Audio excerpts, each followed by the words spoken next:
Durant le week-end de Pâques, la fréquentation de l'office de tourisme a fait un bond de 50% comparé à l'an dernier. Un véritable soulagement car ici comme ailleurs, l'hiver a été long, très long. Température négative durant des semaines, neige et autres verglas ont freiné les envies d'escapade des touristes.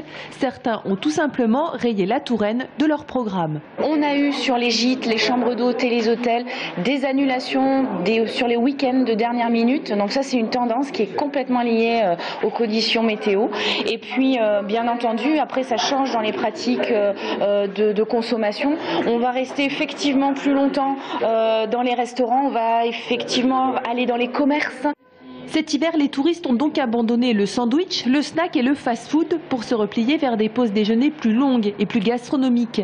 Une aubaine pour les restaurateurs ou comme ici chez Bigot, le pâtissier chocolatier star d'Amboise. Je pense que les gens veulent se faire encore un peu plus plaisir avec des petites choses. Et au niveau restauration, je pense que tout le monde a bien travaillé. Il y a une belle offre sur Amboise avec des choses très variées. Et par grand froid, le refuge numéro 1 à Amboise, c'est bien sûr le château. Même avec des semaines assez creuses en début d'année, avec une centaine de visiteurs par jour, comparé aux 2000 lors des bonnes journées, le site a gardé toute son attractivité durant l'hiver.